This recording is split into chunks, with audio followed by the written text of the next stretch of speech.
అమ్మాయిలు అలర్ట్ అవ్వాల్సిన టైం వచ్చేసిందని చెప్పేలా ఘటనలు పెరిగిపోతున్నాయి. ఒక శ్రీవర్షిని, ఒక నాగాంజలి ఘటనలు సమాజంలో జరుగుతున్న వ్యవహారాలకు ఎగ్జాంపుల్స్గా మారుతున్నాయి. అఘోరి మాట విని వెళ్ళిపోయిన శ్రీవర్షిని కథ ఎటు మలుపు తిరుగుతుందో చెప్పలేని పరిస్థితులు. జీవితంలో ఎన్నో కలలు గని ఏదో సాధించాలి అనుకొని చివరికి వేధింపులకు గురై తనువు చాలించిన నాగాంజలి ఘటనలు సమాజానికి ఓ కనువిప్పు. ఉద్యోగాలు చేసే దగ్గర, కాలేజీల్లో, స్కూళ్లలో,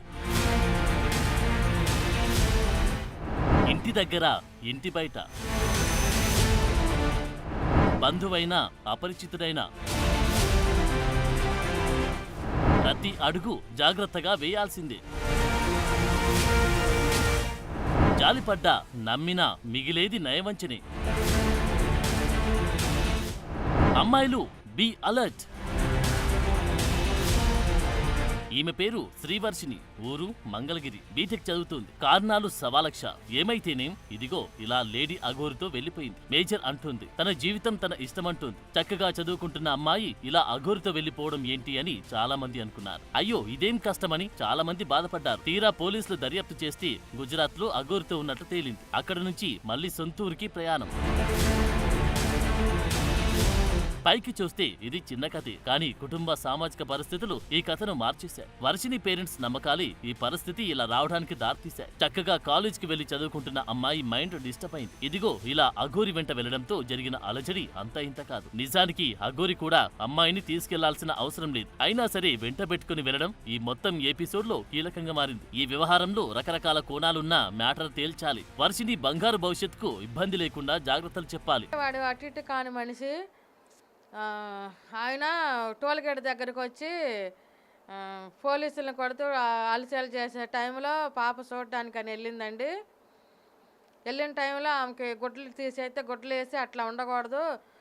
రాజేష్ అఘోరి మనుషులుగా ఆమెకు పరిచయం అయ్యారండి. అప్పటికే పాప రాజేష్ అఘోరి దగ్గర 2 సంవత్సరాలు దీక్ష తీసుకుని ఉండటం వల్ల వెళ్ళటం జరిగిందండి. జరిగేసరికి ఆమె అక్కడి నుంచి వచ్చేసినాక ఫోన్ నెంబర్ తీసుకుందంటండి పాపది. అట్లా కాంట్రాక్ట్లో ఉండి పాపని డ్రాప్ చేసిందండి.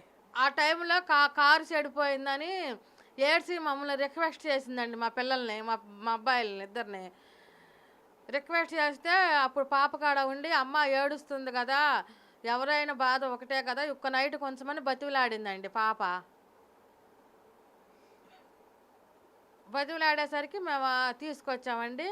తీసుకొచ్చినాక పిల్లకి మాయ మాటలు చెప్పి అయ్యి అంత డబ్బు ఉంది, ఎంత డబ్బు ఉంది, అక్కడికి వెళ్తే అంత ఎంజాయ్ చేయొచ్చు, ఎంత ఎంజాయ్ చేయొచ్చు, నీకు అన్నీ ఎవరాయణ చేస్తాను, చెక్ పవర్ ఇస్తాను, అవి పెడతాను, ఇవి పెడతాను మాయ మాటలు చెప్పి మళ్ళీ 2వ సారి రావటం జరిగిందండి. నేటి సమాజంలో అమ్మాయిలు ఏదో రకంగా ఎవరో ఒకరి ట్రాప్ లో పడుతూనే ఉన్నారు. ఇందుకు చాలా కారణాలున్నా అలర్ట్ అవ్వాలంటూ చాలా ఉదంతాలు కనిపిస్తున్నాయి. స్మార్ట్ ఫోన్లు, సోషల్ మీడియా స్నేహాలు, అతి నమ్మకం, బాగా చూసుకుంటానని చెప్పి మాయమాటలు, ప్రేమిస్తున్నట్లు నటించడాలు ఇవన్నీ జరుగుతున్నాయి. వీటి ట్రాప్ లో పడితే అమ్మాయిల పరిస్థితి దారుణంగా ఉంటుంది. మిస్సింగ్ కేసులు, పోక్సో కేసులు, రేప్ కేసులు, బ్లాక్ మెయిల్స్, లైంగిక వేధింపులు ఇలాంటివెన్నో కేసులు వస్తున్నాయి. చాలా వరకు పోలీస్ స్టేషన్ మెట్లే ఎక్కడం లేదు. ఇప్పుడు మరో ఎగ్జాంపుల్ చూద్దాం. ఇక్కడ కనిపిస్తున్న ఈ యువతి పేరు నాగాంజలి. ఫార్మసీ ఫైనల్ ఇయర్ చదువుతుంది. రాజమహేంద్రవరం కిమ్స్ బొల్లినేని హాస్పిటల్లో ఫార్మాలజిస్ట్ గా పనిచేస్తుంది. అదే హాస్పిటల్లో పనిచేసి ఏజీఎం దువ్వాడ దీపక్ పరిచయం చేసుకుని ఆమె వెనుకే తిరుగుతూ ప్రేమించాను అని నమ్మించి శారీరకంగా, లైంగికంగా వేధించేవాడన్న ఆరోపణలు వచ్చాయి. ఈ నేపథ్యంలోని నాగాంజలిని బ్లాక్ మెయిల్ చేస్తున్నాడన్న బాధతో మార్చి 23న సూసైడ్ నోట్ రాసి ఇంజెక్షన్ తీసుకుని సూసైడ్ అటెంప్ట్ చేసింది. కళ్ళు తిరిగి పడిపోయిందని సమాచారం ఇవ్వడంతో వారి కుటుంబ సభ్యులు అక్కడికి వెళ్లి అడ్మిట్ చేశారు. ఆ క్రమంలోనే అంజలి డైరీలో సూసైడ్ నోట్ దొరికింది. ఆ లేఖలో దీపక్ వేధింపులు బయటపడ్డాయి. దీంతో మహిళా సంఘాలు ఆందోళనలు తీవ్రం చేశాయి. ఆ సూసైడ్ నోట్ తో పాటు ఆమె తండ్రి ఇచ్చిన ఫిర్యాదు ఆధారంగా చేసుకుని దీపక్ పై కేసు నమోదు చేసి అరెస్టు చేశారు పోలీసులు. ఇప్పుడు నాగావళి బతికిలేదు. ప్రాణాలతో కొట్టుమిట్టాడుతూ 4న చనిపోయింది. ఒక నిండు ప్రాణం బలైంది. ఆమె రాసిన సూసైడ్ లెటర్ అందరినీ కన్నీళ్లు పెట్టిస్తోంది. మిగతా అమ్మాయిలను అలర్ట్ చేస్తోంది. పనిచేసే ప్రదేశాల్లో, కాలేజీల్లో, స్కూళ్లలో, ఇంటి దగ్గర, ఇంటి బయట, పబ్లిక్ ప్లేసుల్లో ఎలా ఉండాలో, ఎంతటి అప్రమత్తత అవసరమో నాగాంజలి ఘటన నిరూపిస్తుంది. జీవితమంతా నాశనం చేసుకుని ఏడవడానికి కూడా తనకు ఓపిక లేదని సూసైడ్ లెటర్ లో రాసుకొచ్చింది. ఓ వ్యక్తి చేతిలో మోసపోయి ఇంటికి వెళ్లే ధైర్యం లేదని, జీవితంపై చాలా కలలు కన్నానని, కానీ వాటిని చిదిమేశాడని ఆవేదనను వ్యక్తం చేసింది. ఒక ఫంక్షన్ కు చీర కట్టుకుని వెళ్లడమే తాను చేసిన పాపమని, ఒక మోసగాడి కన్ను తలపై పడిందని రాసుకొచ్చింది. తాను చదువుకున్న చదువు కూడా తాను చనిపోవడానికి అన్న సంగతి గ్రహించలేకపోయానన్నది. ఆడపిల్లలకు రక్షణ లేదని, తనను ఎంత కొట్టినా తిట్టినా ఓపికగా భరించాను అని తనకు ఎదురైన ఘటనలను వివరించింది. ఇక తట్టుకునే శక్తి, ఓపిక తనకు లేదని, అన్ని రకాల వేధింపులతో ఇక తనువు చాలిస్తున్నానన్నది. అమ్మా నాన్న నన్ను క్షమించండి, వేరే దారి లేక చనిపోతున్నానంటూ చివరి మాటగా ముగించింది. ఎంతటి ఘోరమిది, ఎంతటి విషాదమిది.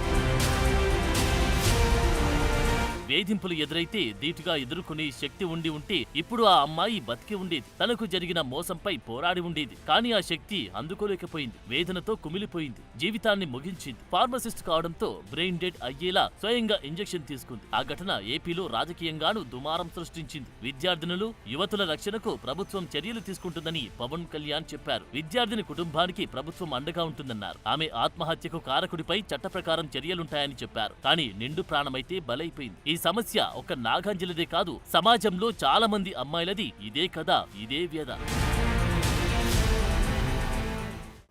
వీధి రౌడీ, సహ విద్యార్థి, దూరపు బంధువు, అందాక ఎందుకు ఆఖరికి కన్న తండ్రైనా బాంధవ్యాలే లేవు, వావి వరుసలు అసలే లేవు. అలాంటి ఘోరాలు జరుగుతున్న సమాజం ఇదే. ఇక సోషల్ మీడియా ముసుగులో జరుగుతున్న ఘోరాలకు అసలంతే లేదు. చివరికి జీవితాలే బలైపోతున్నాయి. ఇందులో సున్నిత మనస్కులు చిక్కుకొని విలవిలలాడిపోతున్నారు. యువతులను అలర్ట్ చేయడంలో పేరెంట్స్, సమాజం కూడా కీలకమే. ఈ దృశ్యాలు చూడండి. విజయనగరం జిల్లా శివరాం గ్రామంలోనివి. ఇంట్లో వంట చేస్తూ ఉండగా ఓ యువతిపై దుండగులు దాడి చేశారు. ముసుగు వేసుకుని వచ్చి మరీ కత్తులతో పొట్టలో పొడిచి ఇంటి వెనక వైపు నుంచి పరారయ్యారు. వెంటనే ఆమెను చీపురుపల్లి ప్రభుత్వ ఆసుపత్రికి తరలించారు. కారణాలు తెలియవు, కానీ ఇంటికి వచ్చి మరీ పొడిచి వెళ్లడమేంటి? సో ఈ ఘటన చెబుతున్నది ఏంటంటే సమాజంలో అమ్మాయిలకు భద్రత కరువైందని, అలర్ట్ గా ఉండాలని. ప్రస్తుత సమాజంలో అమ్మాయిలు మోసపోతున్న ఘటనలు సర్వసాధారణమయ్యాయి. ప్రతిరోజు ఏదో ఒక చోట కేసులు ఫైల్ అవుతూనే ఉన్నాయి. స్మార్ట్ ఫోన్లు, సోషల్ మీడియా స్నేహాలు అమ్మాయిల జీవితాలను ఇబ్బందులోకి నెడుతున్నాయి. పోలీస్ స్టేషన్ల వరకు రానివి ఎన్నో ఘటనలు ఉంటున్నాయి. ఈ కేసుల్లో ప్రతిదీ ఒక కథే, మోసపోయిన జీవిత గాథలే. కొంతమంది ఆ మోసాల నుంచి బయటపడుతుంటే మరికొంతమంది భరించలేక ప్రాణాలు తీసుకుంటున్నారు. జీవితంలో స్టేజెస్ ఉంటాయి, లైన్ కూడా ఉంటుంది. అది దాటితే జీవితాలు అంధకారమవుతున్నాయి. తల్లిదండ్రులు ఎన్నో ఆశలతో పిల్లల్ని చదివిస్తున్నారు, లైఫ్ బాగుండాలని కోరుకుంటున్నారు. కానీ చిక్కుముళ్లలో చిక్కుకొని తీరా తప్పు గ్రహించేసరికి బందీలవుతున్నారు. బ్లాక్ మెయిల్స్ తో మనోవేదనకు గురవుతున్నారు. స్నేహాల ముసుగులో నేటి సమాజంలో చాలా ఆకృత్యాలు అమ్మాయిల జీవితాలను ప్రశ్నార్థకం చేస్తున్నాయి. నమ్మితే నట్టేట ముంచే ఘటనలు పెరుగుతూ ఉన్నాయి. కొన్ని సందర్భాల్లో అమ్మాయిలకు అమ్మాయిలే శత్రువులవుతున్నారు. ప్రైవేట్ వీడియోలు బయట పెడతామని బ్లాక్ మెయిల్ చేస్తున్నారు. ఫిబ్రవరిలో ఐపీఎస్ సజ్జనార్ కూడా ఇలాంటి స్నేహం ముసుగులో మోసపోవద్దని అమ్మాయిలను అలర్ట్ చేస్తూ పోస్ట్ పెట్టారు. నమ్మించి నయవంచనకు గురిచేసి మోసగాలు పెరిగిపోతున్నారన్నారు. స్నేహం ముసుగులో జరుగుతున్న దారుణాలను తెలుసుకోలేక అమాయకులైన అమ్మాయిలు నిండా మునుగుతున్నారన్న విషయాన్ని ప్రస్తావించారు. సమాజంలో పైకి మనకు కనిపిస్తున్నవి కొన్ని. తమ పరువు ఎక్కడ పోతుందనే భయంతో పోలీసులకు ఫిర్యాదు చేసేందుకు చాలా మంది ముందుకు రావడం లేదు. ఫ్రెండ్స్ ని ఎంచుకునే విషయంలో బ్లైండ్ గా ఉండొద్దు. స్నేహం వరకే ఉండాలి. పరిధి దాటి ముందుకు వెళ్తే నష్టం, మానసిక క్షోభ ఇవి తప్పవు అన్నది గ్రహించగలగాలి. ఆడపిల్ల అంటేనే సమాజంలో ఎన్నో గుండాలుంటున్నాయి. అన్ని దాటగలగడమే ఇప్పుడు అందరి ముందున్న సవాల్.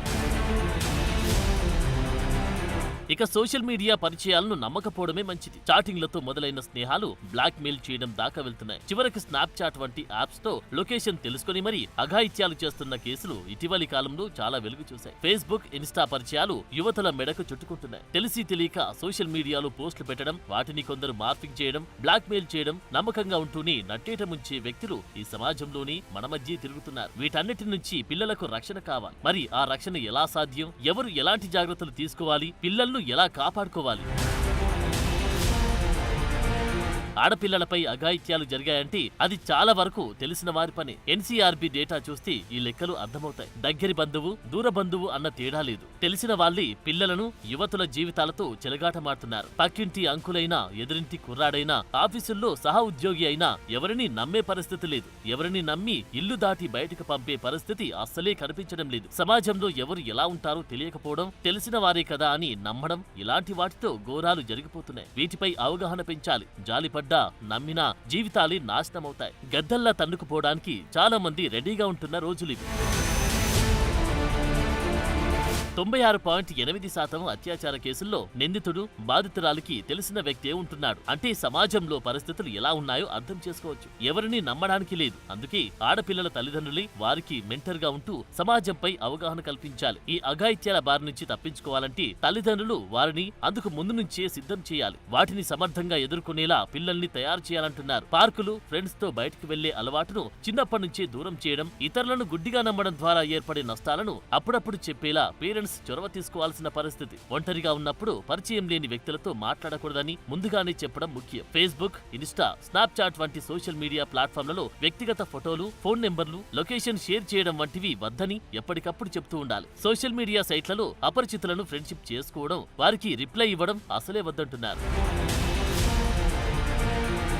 ఎవరిని పడితే వారిని సోషల్ మీడియాలో ఫాలో కాకపోవడమే మంచిది. ఎందుకంటే తెలిసిన వారి నమ్మించి మోసం చేస్తున్న రోజులివి. అలాంటిది తెలియని వ్యక్తుల గురించి నమ్మడం అసాధ్యం. అమ్మాయిల విషయంలో తల్లిదండ్రులు ఏమాత్రం నిర్లక్ష్యం చేయొద్దు. ఉద్యోగాల కోసం హైదరాబాద్ లాంటి నగరాలకు పంపించేటప్పుడు జాగ్రత్తగా ఉండాల్సిందే. వారి రోజువారీ కదలికను అడిగి తెలుసుకోవాల్సిందే. ముఖ్యంగా యువతులు అజ్ఞాత వ్యక్తులతో స్నేహం విషయంలో 1-2 సార్లు ఆలోచించుకోవాల్సిందే. నష్టం జరిగిన తర్వాత బాధపడితే లాభముండదు. ముందే అప్రమత్తంగా ఉండి ట్రాప్ లో పడకుండా బయటపడొచ్చు.